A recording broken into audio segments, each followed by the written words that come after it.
So that is Dennis Wilson. It's the drummer for the Beach Boys. And the song is Rainbows. And the reason I played that is because it was in the movie Project Hail Mary. That was in that movie. And I pointed at the screen like Leo. I was like, oh, I know that. That's a great album. Pacific Ocean Blue is a favorite of mine, actually. I think it's great. Some really good songs in that movie. I did watch it.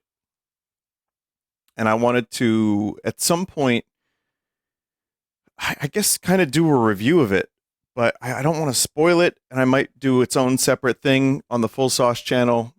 Because, you know, here it's like, okay, you're watching live. And if I talk about the movie or most movies that have like spoilers, I think that would be like someone say they're cleaning their eggs, right? I don't know, they're just washing eggs. They're away from their phone. They're away from their computer. And I don't want them to have to like close their ears and go la la la or try to walk over to their phone to press the button because they don't want to hear the the spoilers. So I'll just say this. I want to talk about it because it's a great movie. I really, really liked it.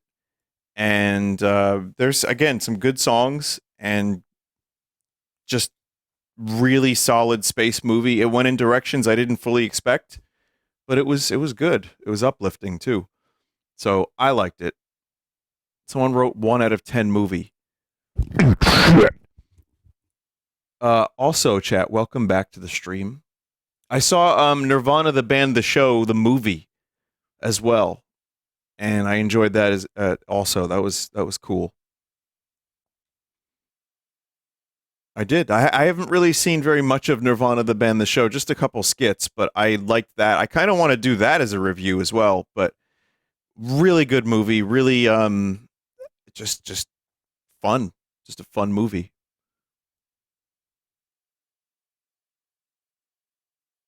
You have to pronounce it as it is spelled. Oh.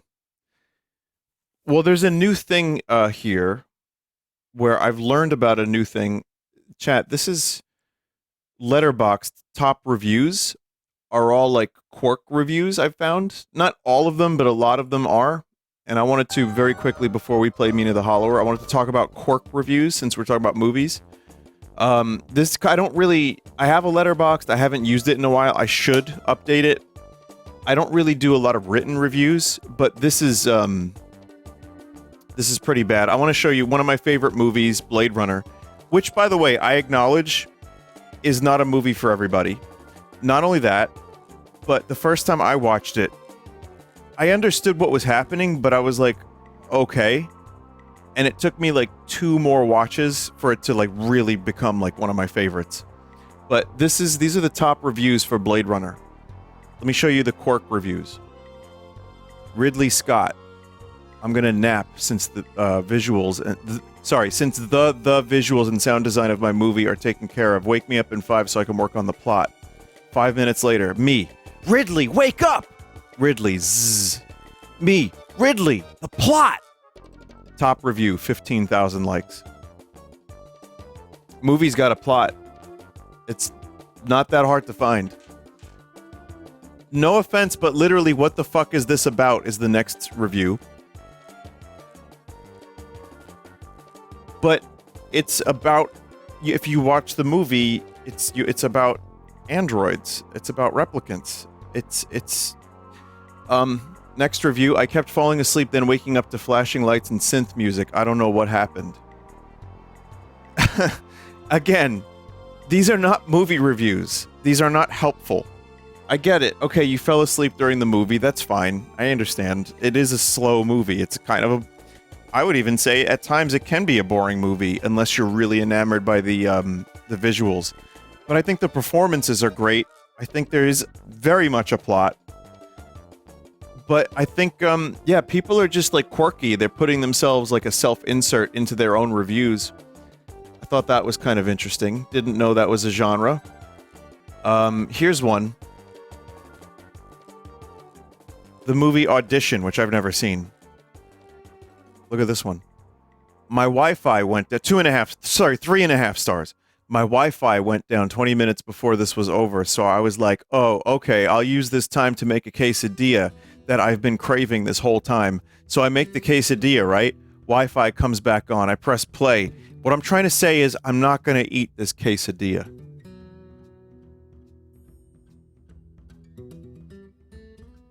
Yeah. So that's a movie review.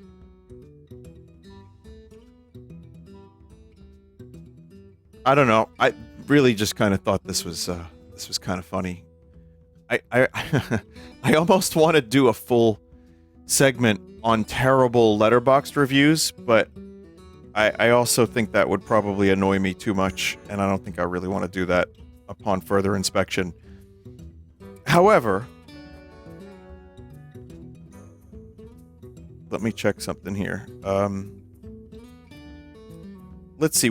Chat, what movie is kind of a little bit, is a good movie but is a little controversial? Let me check out one. I'm going to do a homegrown search. Interstellar?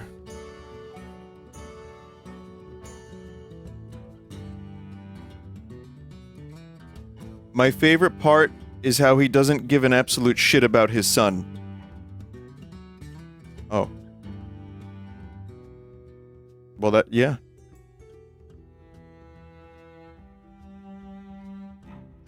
Sort by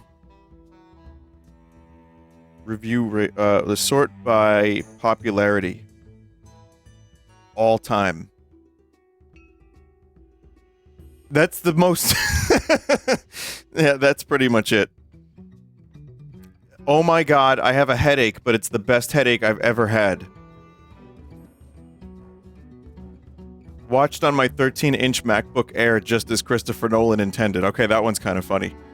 I mean, it's not that they aren't... Like, some of them are pretty funny, but it's like, this isn't helpful.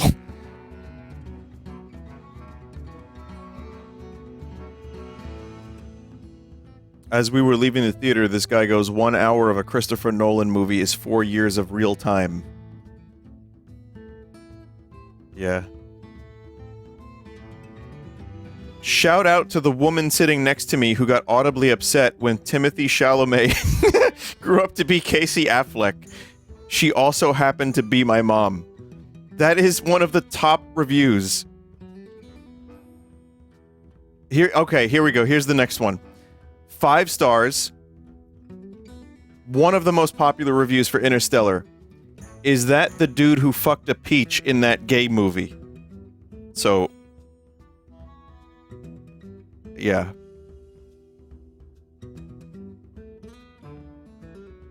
Someone rated Gene Moldov. Thank you for that. I'm sorry that you're rating into that exact sentence. We're talking about Letterboxd reviews. It's fine. And for the record, I'm not above having a laugh, having a chuckle. Blade Runner has a plot, though. And no, what I'm trying to say is, I'm not going to eat that quesadilla.